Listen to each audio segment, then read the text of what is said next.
میری عمر 21 سال ہے۔ ہم گاؤں میں رہتے ہیں۔ ہمارا گھر چھوٹا ہے، اس لیے ہم نے جانور نہیں رکھے اور ہم دودھ باہر سے خریدتے ہیں۔ ہمارے گاؤں کی ایک لڑکی رضیہ، جس کی عمر 16 سال تھی، وہ ہمیں دودھ دینے ہمارے گھر آتی تھی۔ وہ بہت خوبصورت تھی، اس کے غبارے کا سائز بھی اچھا خاصا تھا۔ ایک دن میرے گھر والے شہر کسی شادی پر گئے ہوئے تھے، تو وہ ہمارے گھر دودھ دینے آئی۔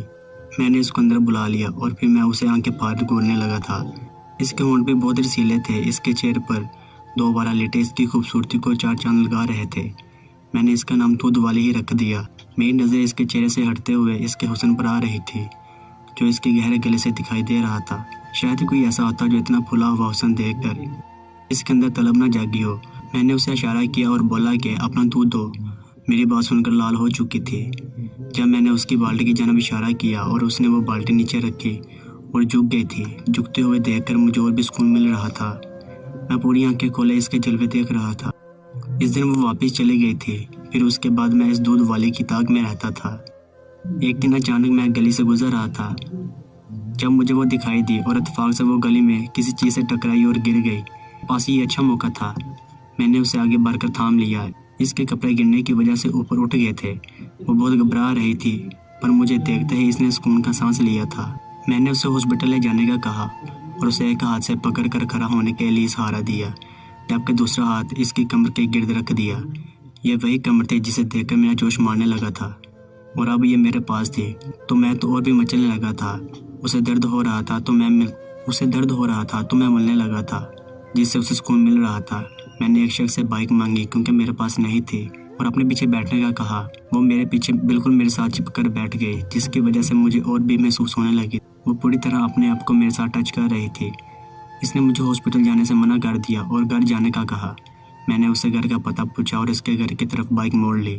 کچھ دیر بعد میں اس کے گھر آیا۔ وہ کافی چھوٹا تھا اور اندر کوئی موجود نہ تھا۔ میں نے اسے جا کر چوراہے پر لٹا دیا اور اسے پوچھا کہ کہاں پر چوٹ لگی ہے، دکھاؤ، جس پر اس نے مجھے صرف ہاتھ اور پاؤں کی چوٹ ہی دکھائی۔ اس کے بعد میں نے اس سے پوچھا کہ کہیں اور چوٹ لگی ہے تو دکھاؤ۔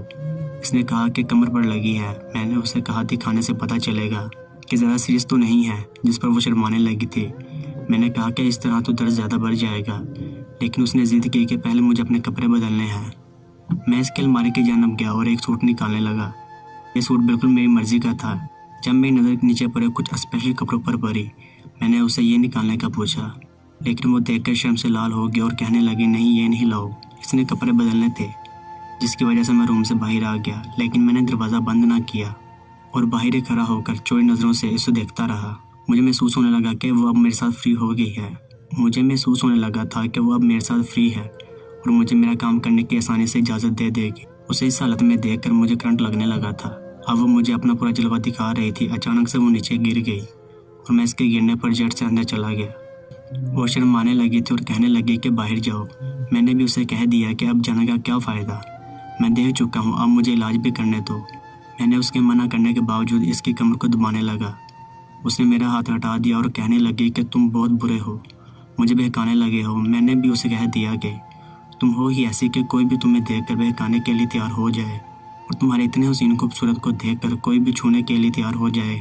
کوئی بیوقوف ہی ہوگا جو موقع گوا دے گا۔ یہ کہتے ہی میں اس پر جھک گیا، پر وہ میری منتیں کرنے لگی کہ کوئی آ جائے گا اور کام خراب ہو جائے گا۔ میں نے اس سے کہا کہ ٹھیک ہے، میں واپس چلا جاتا ہوں، پر اسے کچھ دن کے بعد میرے گھر آ کر میرے پاس رکنا ہے۔ تو اس نے مجھے کہہ دیا کہ ٹھیک ہے۔ اس سے الگ ہوا، میں واپس چلا گیا۔ کچھ دن ایسے ہی گزر گئے۔ اس کی جگہ کوئی اور دودھ دینے آنے لگا۔ میں نے اسے پوچھا کہ جو پہلے آتی تھی اس کے ساتھ کیا مسئلہ ہے، تو اس نے بتایا کہ اسے چوٹ لگی تھی تو کچھ دن تک آئے گی۔ میں اس کا بے صبری سے انتظار کرنے لگا تھا۔ کچھ دن کے بعد میں نے دیکھا کہ آج وہ دودھ دینے آئی تھی۔ میں خوشی سے اچھلنے لگا تھا، پر گھر پر سب موجود تھے، جس کی وجہ سے میں اس سے ملاقات نہ کر سکا۔ میں نے سوچا کہ اسے کیسے بلاؤں۔ یہی سوچ کر ایک دن میں اس کے گھر کے باہر کھڑا ہو کر انتظار کرنے لگا، پر وہ اپنے گھر سے نہ نکلی۔ میں مایوس ہو کر واپس آ گیا۔ میرے اندر ایک بے چینی اور بڑھنے لگی تھی کہ کاش اس دن ہی اپنا کام پورا کر دیتا، پر اب پچھتانے کا کوئی فائدہ نہ تھا۔ میں اب ترکیب سوچنے لگا کہ کیسے اس کو اپنے پاس بلاؤں۔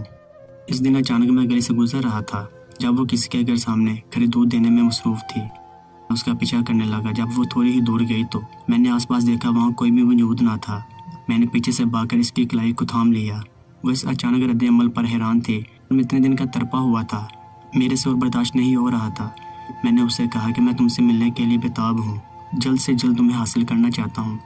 اس پر وہ گھبرانے لگی کہ ایسا کوئی موقع نہیں مل رہا۔ میں نے اسے رات کو اپنے گھر آنے کا کہا تو وہ سوچنے لگی اور کہنے لگی کہ مجھے رات کو آنے کی اجازت نہیں ملتی اور گھر کو لاک لگ جاتا ہے۔ میں نے اسے کہا کہ تم کسی بھی طرح چابی لے لینا، آگے کیا کرنا ہے میں دیکھ لوں گا، جس پر وہ مان گئی۔ اس نے رات ہوتے ہی جیسے تیسے چابی چرائی اور 2 بجے کے قریب میرے گھر کے سامنے تھی۔ میں اس کا بے تابی سے انتظار کر رہا تھا۔ وہ چادر میں خود کو چھپائے کھڑی تھی۔ میں نے اس کو لیا اور سیدھا چھت پر لے آیا۔ وہ حیران تھی کہ چھت پر کیسے کر سکتے ہیں، پر میں نے اسے بتایا کہ 2 ہی روم ہیں، ایک میں ہم سب سوتے ہیں اور دوسرے میں میرے چاچا کی فیملی۔ میں نے اس کی چادر جلدی سے اتاری اور اس پر ٹوٹ پڑا۔ اس کی خوشبو میرے حواسوں پر پھر سے چھانے لگی تھی۔ میرے پاس وقت نہیں تھا، تبھی میں نے اس کو جھکنے کا کہا اور اپنا کام کرنے لگا۔ میں نے اس سے زیادہ شور کرنے سے منع کر دیا تھا کیونکہ اوپر ہر جانب سناٹا تھا اور اس چکر میں کوئی بھی اوپر آ سکتا تھا۔ کچھ ہی وقت کے بعد میں فارغ ہوا اور اسے نچوڑا۔ وہ پوری طرح سے الگ ہونے لگی تھی۔ میرا اسے چھوڑنے کا بالکل بھی دل نہیں کر رہا تھا، پر وہ ڈری ہوئی تھی کہ اگر اس کے گھر سے کوئی جا گیا تو مسئلہ بن سکتا ہے۔ میں نے اسے جانے دیا، پھر یہ بھی کہہ دیا کہ روز رات کو آنے کی کوشش کرے گی۔ مجھے اب سکون مل چکا تھا۔ میں اتنے دنوں کے بعد سکون کی نیند سویا تھا اور جب اگلی صبح اٹھا تو فریش تھا۔ میں اس کا انتظار کرنے لگا تھا کہ کب وہ دودھ لے کر آئے اور میں اس کا دیدار کروں، کیونکہ آج میں نے اس کا دیدار الگ طریقے سے دیکھنا تھا، اس پر اپنے پیار کا روپ دیکھنا تھا۔ اور وہی ہوا تھا۔ جب وہ دودھ دینے آئی تو سب سے پہلے میں نے ہی دروازہ کھولا۔ وہ میرے سامنے کھڑی تھی، مجھے دیکھ کر شرمانے لگی تھی۔ میں اس کے ہاتھ سے بالٹی پکڑنے کے بہانے اس کے ہاتھ کو دبانے لگا، جبکہ چہرے پر مسکراہٹ تھی۔ اس نے مجھے دھیرے سے منع کیا کہ کوئی بھی آ سکتا ہے۔ میں دروازہ کھلا رکھا اور دودھ لے لیا اور ہلکا سا اس کی جانب جھک کر کل رات کو ملنے کا کہا۔ رات کو لگاتار ملنے کا یہ نتیجہ نکلا کہ ایک رات اس نے بتایا کہ وہ ماں بننے والی ہے۔ میں حیران ہوا تھا کہ یہ سب اتنی جلدی نہیں ہو سکتا۔ اس کے بھی یہی تاثرات تھے۔